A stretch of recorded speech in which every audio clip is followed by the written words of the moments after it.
Hello నమస్తే welcome to Myra media నేను మీ సంపత్ మొన్న మే 13న జరిగిన సార్వత్రిక ఎన్నికల్లో ఈవీఎంల రచ్చ ఎంత పెనుదుమారం లేపినో దేశవ్యాప్తంగా మనందరికీ తెలిసిన విషయమే దానికి సంబంధించి ఒక వార్త ఇప్పుడు వైరల్ అవుతుంది ఈవీఎంలు ట్యాంపరింగ్ అయినాయి ఈవీఎంలను మార్చారు ఎన్నికల ఫలితాలు తారుమారు చేశారు స్వయంగా దీంట్లో ఈవీఎం కి సంబంధించిన ఈసీ ఎవరైతే ఉంటారో ఆయనది ప్రధాన పాత్ర కూడా ఉన్నది అని చెప్పేసి ఒక వార్త అయితే చక్కర్లు కొట్టింది దీనికి సంబంధించి ఏడీఆర్ సంస్థ అయినా లేకపోతే ఓట్ ఫర్ డెమోక్రసీ సంస్థ అయినా కూడా దీని మీద పెద్ద యుద్ధానికే తెరలేపినాయి ఈ ఎన్నికల్లో ఈ మొన్న జరిగిన ఎన్నికల్లో ఓట్ల లెక్కింపు శాతం పెరిగింది తారుమారు ఉన్నది ఈ ఓట్ల లెక్కింపు కూడా ఈసీని అడుగు సరైన సమాధానం ఇవ్వలేకపోతున్నది దాటవేసే ప్రయత్నం చేస్తుందని చెప్పేసి ఏదైతే ఏడీఆర్ సంస్థ మొన్న రీసెంట్ గా ప్రెస్ కాన్ఫరెన్స్ లో చెప్పిందో అలాంటి మాటలకు బలం చేకూర్చే విధంగా ఈ రోజు ఈసీ వ్యవహరించే తీరు కూడా అదే విధంగా ఉందని చెప్పుకోవచ్చు దీనికి ముఖ్య కారణం ఏంటంటే హ్యాకింగ్ దొంగ ఓట్లు పడ్డాయని ఒప్పుకున్నట్లేనా ఈవీఎంల కంప్లైంట్స్ వెనక్కి తీసుకోండి వైసీపీ అభ్యర్థులపై ఎన్నికల సంఘం ఒత్తిడి తీసుకొస్తుంది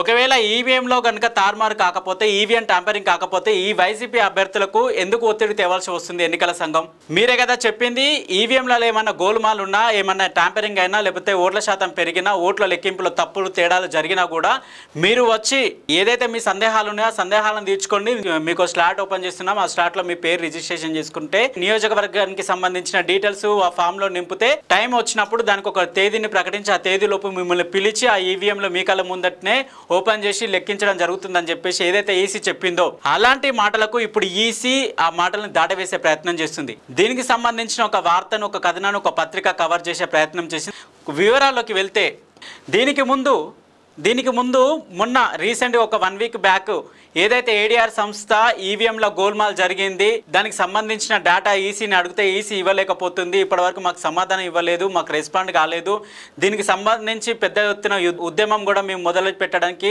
సిద్ధపడతాం సుప్రీంకోర్టులో కూడా మేము కేసు వేయడానికి మేము రెడీగా ఉన్నాం అన్ని ఆధారాలు మాతో ఉన్నాయి మా దగ్గర ఉన్నవి ఏ నియోజకవర్గాల్లో ఏ రాష్ట్రాల్లో ఎంత గోల్మాల్ జరిగిందని చెప్పేసి ఏడీఆర్ సంస్థకు సంబంధించిన అధినేత ఎవరైతే ఉన్నారో తనన్న మాటలను ఒకసారి మనం విందాం ఏపీలో ఎన్ని ఓట్ల శాతము ఏం జరిగిందనేది ఈ ఏడీఆర్ సంస్థ జర్కత్ సింగ్ చెప్పిన మాటలను ఒకసారి వినండి 3811 दूसरी ऑन गोले आंध्र प्रदेश में ये इसमें 1467 वोट्स का डिफरेंस है 1467 and third Balasore in Odisha where the difference है ఏపీలో ఒక్క నియోజకవర్గానికి అంటే పోలింగ్ బూత్ కి సంబంధించి 1400 ఓట్ల చిల్లర ఓటింగ్ నమోదులో తేడాలు జరిగినాయి అని చెప్పేసి వాళ్ళ దగ్గర ప్రతి ఒక్క సాక్ష్యం ఉంది దీని మీదనే సుప్రీంకోర్టుకు కూడా వెళ్తాం మేము కేసు వేస్తాం ఈసీ ఖచ్చితంగా సమాధానం చెప్పాల్సిందే అని చెప్పేసి అప్పుడు గట్టిగానే నిలదీశారు కానీ ఇప్పటివరకు ఈసీ అనేది స్పందించలేదు దీనికి సంబంధించిన ఒక పత్రిక ఏ వార్త కవర్ చేసిందో చూద్దాం ఒకసారి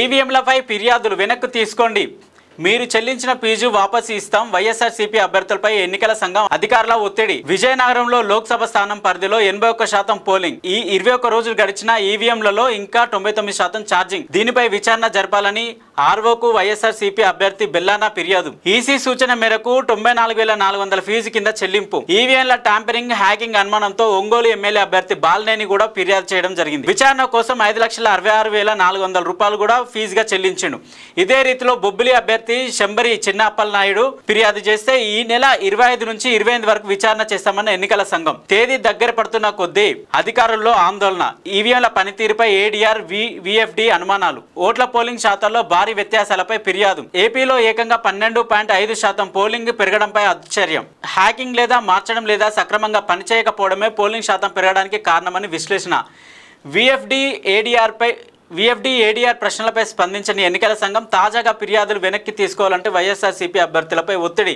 ఈవీఎంల పనితీరుపై అనుమానాలకు మరింత బలం చేకూర్చుతున్న ఈసీ తీరు మరింత డీటెయిల్గా ఈవీఎంలపై ఫిర్యాదులు వెనక్కి తీసుకోండి దేశంలో ప్రధానంగా ఆంధ్రప్రదేశ్ సార్వత్రిక ఎన్నికల్లో వినియోగించిన ఎలక్ట్రానిక్ ఓటింగ్ యంత్రాలు పనితీరుపై ఏడీఆర్ తర్వాత విఎఫ్డి వ్యక్తం చేసిన అనుమానాలు నిజమేనా ఎన్నికల సంఘం తొలుత వెల్లడించిన పోలింగ్ శాతానికి తర్వాత ప్రకటించిన దానికి భారీ వ్యత్యాసం ఉండటం ఆంధ్రప్రదేశ్లో అత్యధికంగా 12.5% పోలింగ్ పెరగడంపై ఆ రెండు సంస్థల్లో పలు రాజకీయ పార్టీల నేతలు సామాజికవేత్తలు వ్యక్తం చేసిన సందేహాలు వాస్తవమేనా అనిపిస్తున్నాయి. పోలింగ్ శాతం ఇంత భారీ స్థాయిలో ఉండడానికి కారణం ఈవీఎంలను హ్యాక్ అయినా చేసైనా ఉండాలి, లేదంటే ఈవీఎంలను మార్చైనా ఉండాలి, లేదంటే అవి సక్రమంగా పనిచేయకపోయినా ఉండాలి అంటూ విఎఫ్డి ఏడీఆర్ వ్యక్తం చేసిన సందేహాలు వాస్తవమే అన్నట్టుగా ఈవీఎంల పనితీరుపై చేసిన ఫిర్యాదులు వెనక్కి తీసుకోవాలంటే వైఎస్ఆర్సీపీ అభ్యర్థులను తాజాగా అధికారులు కోరుతుండటం ఎన్నికల ప్రక్రియపై వ్యక్తమవుతున్న అనుమానాలకు మరింత బలం చేకూర్చుతుంది. ఒకవేళ ఈవీఎంలో గనుక అవకతవకలు జరగకపోతే,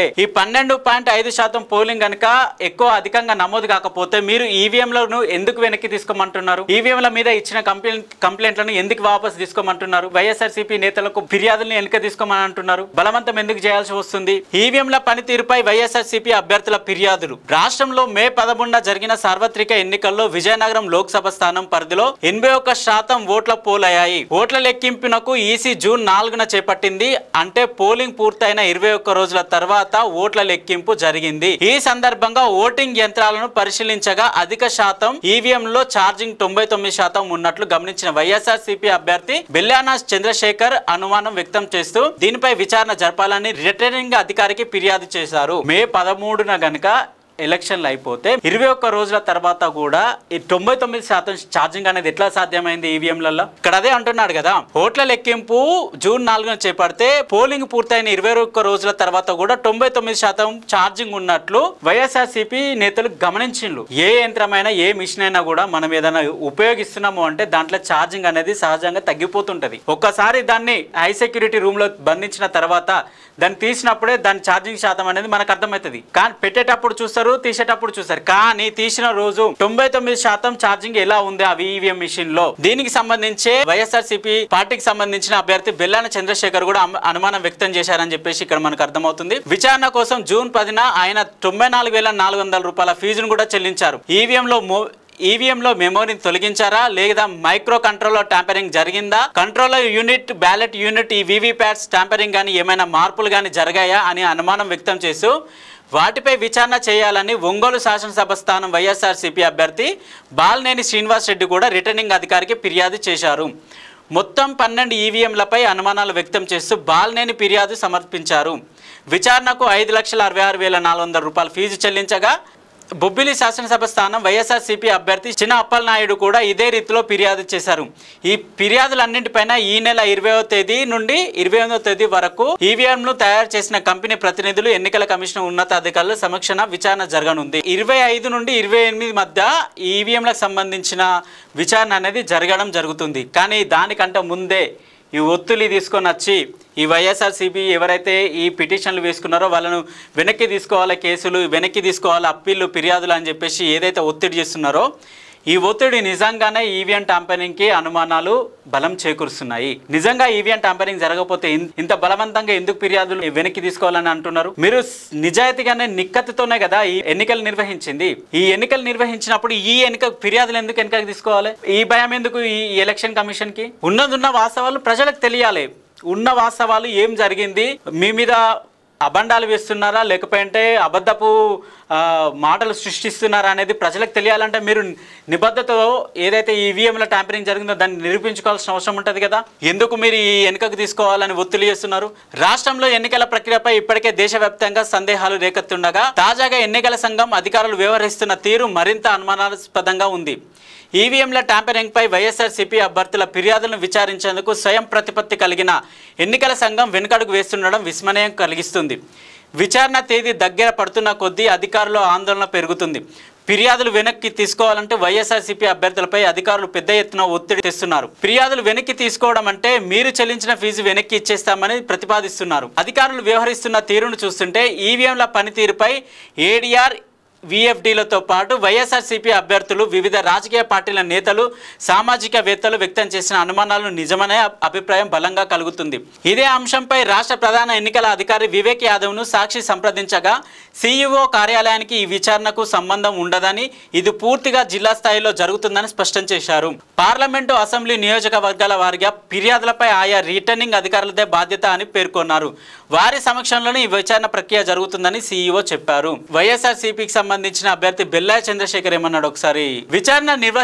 విచారణ నిర్వహించాల్సిందే. ఓట్ల లెక్కింపు సమయంలో ఈవీఎంలను పరిశీలించగా అధిక శాతం ఈవీఎంలలో 99% ఛార్జింగ్ ఉన్నట్లు తేలింది.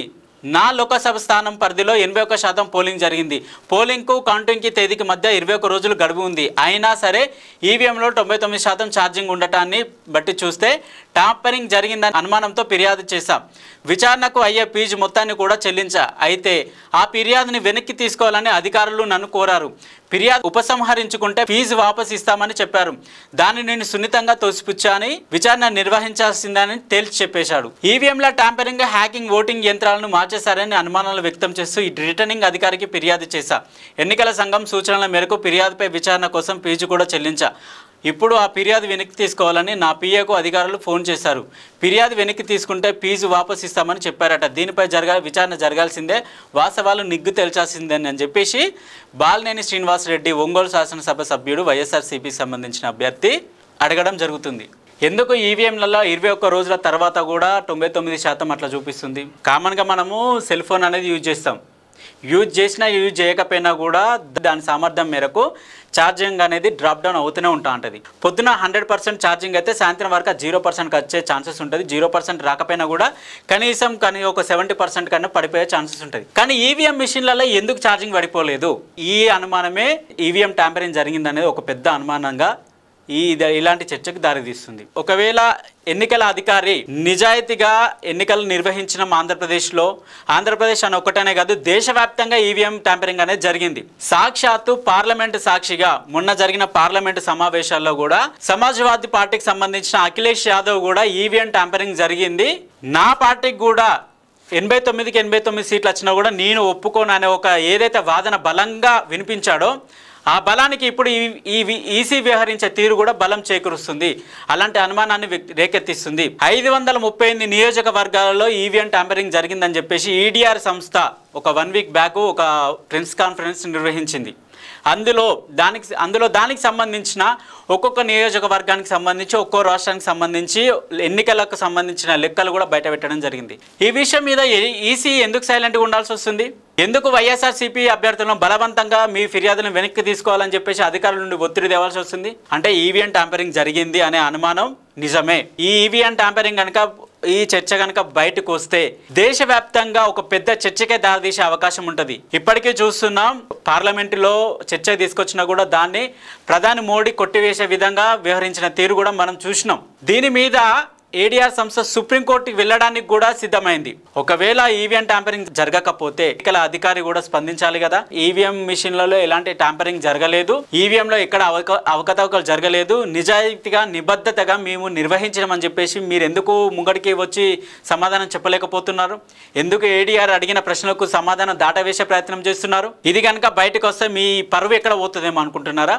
ఒక బాధ్యత కలిగిన ఎన్నికల అధికారి నిర్వహించాల్సిన విధిని కూడా ఒక పార్టీకి కుమ్మక్కై వ్యవహరించడం ఇది ఎంత మాత్రము మంచిది కాదు.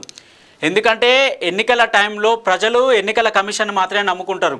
ఈ ఎన్నికలు ట్రాన్స్పరెంట్గా జరగాలి, ప్రజలకు న్యాయం జరగాలనే ఒక నిబద్ధతోనే ప్రజలు ఎన్నికల అధికారి మీద, ఎన్నికల కమిషన్ మీద ఆ భారం మోపుతారు. ఈ ఘటనతోని చాలా అనుమానాలకు తెరలేపే అవకాశం ఉన్నది.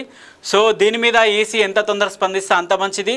ఏదైతే ఈ వైసీపీ అభ్యర్థులు ఫిర్యాదులు ఉన్నాయో ఆ ఫిర్యాదులను వెనక్కి తీసుకోమని బలవంతం చేయకుండా వాళ్ళకి ఇచ్చిన తేదీ ఏదైతే 25, 28 ఉన్నదో ఆ తేదీలలో ఆ ఈవీఎం మిషన్లు కౌంటింగ్ చేస్తే మంచిగా ఉంటుంది. ఈవీఎం మిషన్లు కనుక నిజంగానే పనిచేసినాయి, దాంట్లో ఎలాంటి ట్యాంపరింగ్ లేదు అంటే ఇప్పుడు ఈవీఎం ప్రభుత్వం అనుకుంటున్న కూటమి కూడా ఈవీఎం ప్రభుత్వం కాదు, ఇది నిజాయితీగా ప్రజలు ఎన్నుకున్న ప్రభుత్వమే అని చెప్పేసి ఒక వాదన కూడా తెరలేస్తుంది కదా. ఇది కూడా ఒక కూటమి ప్రభుత్వానికి ఒక మంచి అవకాశమే కదా. ఈ రోజులు దగ్గర పడుతున్నాయి, అధికారుల భయం మొదలైంది. ఎందుకంటే ఈవీఎం ట్యాంపరింగ్ జరిగింది, ఈ దేశవ్యాప్త చర్చ కూడా జరిగింది. కాబట్టి దాన్ని దాటవేసేందుకే వైఎస్ఆర్సీపీ అభ్యర్థులను బలవంతం చేసి ఫిర్యాదులు వెనక్కి తీసుకోండి, మీరు ఏదైతే ఫీజు చెల్లించిందో ఆ ఫీజు మొత్తాన్ని మేము తిరిగి వాపసు ఇస్తామనే కోణంలో మీరు చేస్తున్న తీరు కూడా ఇది చర్చనీయాంశం కాదు, ఏమాత్రము దాన్ని ఒప్పుకునే విషయం కూడా కాదు.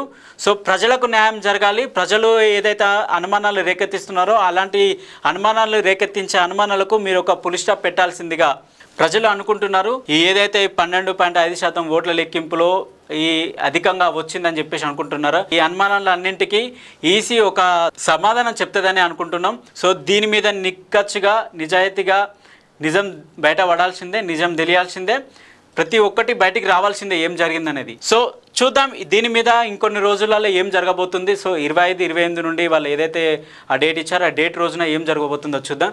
సో అప్పటి వరకు చూస్తూనే ఉండండి మైరా మీడియా. మీ సంపత్. Thank you.